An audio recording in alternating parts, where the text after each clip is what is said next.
2021 bring in terms of crypto outlooks? We now bring in our special guest here, Crypto Capital's very own Eric Wade. Welcome back. Thank you. Thank you. Happy New Year. Yes, Happy New Year to you. So speaking of the new year, we did see the last year, 2020, close with an IPO, Coinbase, the sort of fidelity of cryptos, deciding that it would go public. What do we think is going to happen in that space? What does that portend for other IPOs in the new year? Coinbase, from the beginning, has intended to provide Bitcoin investors with a relatively safe and regulation following on-ramp so that you can move your money from, say, your bank account and into something like Bitcoin or Ethereum or some of the other major cryptos that are out there, but do it in a way that Coinbase is following all applicable US regulations. So I'm pretty excited about that because it kind of shows that Coinbase is maybe a good case to see, is there an appetite for something like this? And then following that, I expect to see a lot of other companies that say, well, if Coinbase could do it, then 2021 could be let's get in on that as well. And don't forget, Coinbase has raised, I think, about $500 million from private investors and VCs. So this is going to be a good opportunity for the public market to value Coinbase, and Coinbase to come out of this maybe flush with a lot of cash. And if they're not flush with cash, then their investors certainly will be. And where do they put that money to work will be also a good story for 2021. You know, we've touched a little bit on the parabolic rise of Bitcoin in 2020. What do you see for it in the new year?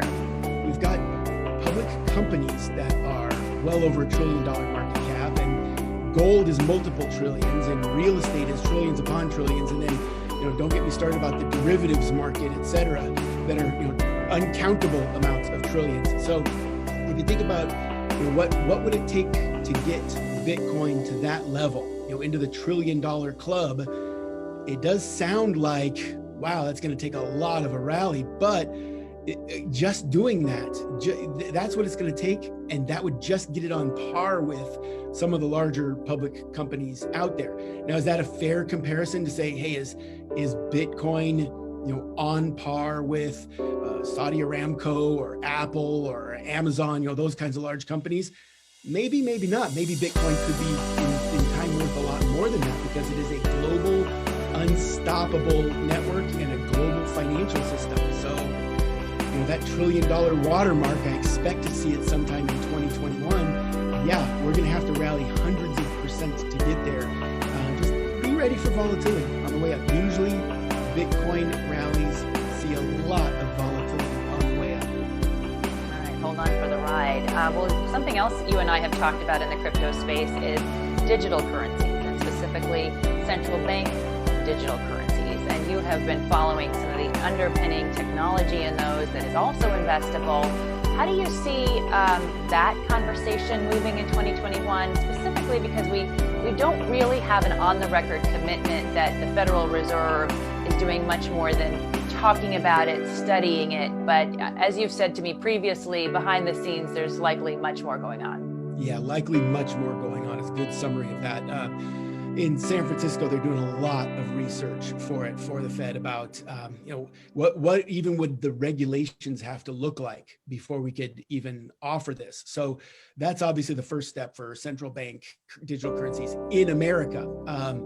I think America may be following the rule of it's better to be slow and do it right than get there first and be the experiment with it.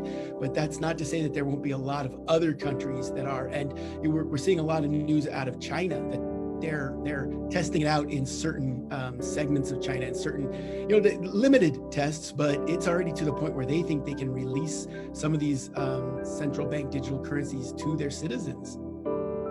Yeah, and how much are you able to actually learn? How transparent is their learning process to the outside world in that respect?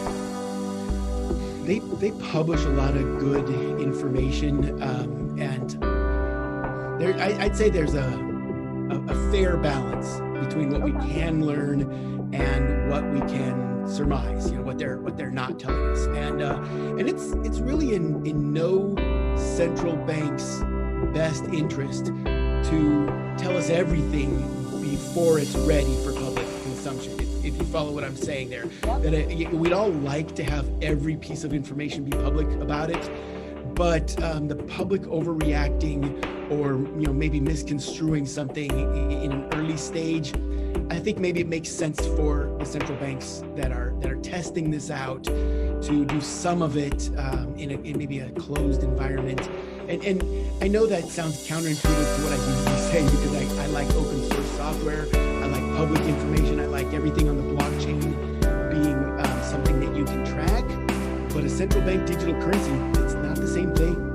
They have every right to do their research in private, so that also maybe helps increase the amount of safety that they bring to this. You mentioned blockchain there, and I want to pick up on that because what do you see in 2021 for investable assets in the blockchain space? There are always going to be new uses for the blockchain.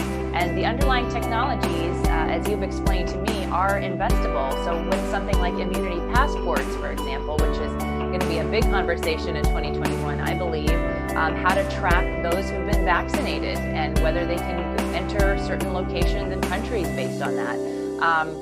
Do you see more opportunities along those lines, even with the sort of post-pandemic world we're hopefully going to see in 2021? Absolutely. And because this is New Year, I'll go back 2 years to our New Year's issue in the beginning of the decade. And that was one of the major themes that we predicted that would play out for this decade is we call it tokenization of everything. And not just things that you own, not just digital assets, but you brought up a good point, your identification, right? Your medical history, etc. And that's where I think blockchain really wins, is that it's possible for you to get the vaccine and to only share that with the right people that need to know, like say an airport, or say you're going into a hospital or something like that, and not have your information be out for the public to see, right? So it's maybe walking that fine line, a foot on each side of the fence, where your information can be trusted and on the blockchain, but only goes so far as where you say it goes, instead of being part of the public database that's hackable or shareable. I think that's something we're going to see a lot more talk about in 2021 and going forward for the rest of the decade. Let me ask one more question, and it's just a basic question, very quick answer if you please, and that is, what is the best way in 2021 for a novice investor to get into crypto? Go. The easiest way to get involved is for viewers to make a commitment to themselves. Hey, I'm gonna learn how this works with $100 or $500 or something like that, right? A small amount of money that they take seriously, and go to Coinbase or Voyager or Binance.us or Kraken and commit to yourself that I'm going to get, some small amount of Bitcoin or Ethereum or, one of the blue chips, and just kind of walk yourself through it. And all of those exchanges have help that they can offer and walkthroughs and tutorials and customer service. And just to close this whole circle out, is we talked about what Coinbase might do with some of their money. I'm hoping that they do increase their customer service, because there's a wave of new people coming on board, and having better and more customer service for people would really suit the entire cryptocurrency industry well. So everybody, if you're in the sound of my voice, put a little bit more resources into customer service, because you got a lot of new customers coming on board that would love to be helped. All right, Eric Wade, the editor of Crypto Capital. Thanks again. Thanks. Take care and Happy New Year. And if you'd like to catch up with more Stansberry Research content, please check these social media channels and find us. That's all for now. Thanks for watching. I'm Jessica Stone.